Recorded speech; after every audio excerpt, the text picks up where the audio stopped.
নারী কেবল রূপে আবদ্ধ নয়, বরং তার ব্যক্তিত্ব, সাহস ও শক্তির জন্য পরিচিত।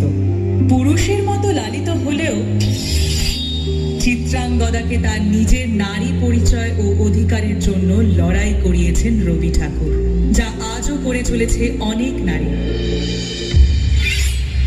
আমি চিত্রাঙ্গদা, আমি রাজেন্দ্র নন্দিনী, নহি দেবী নহি সামান্য নারী।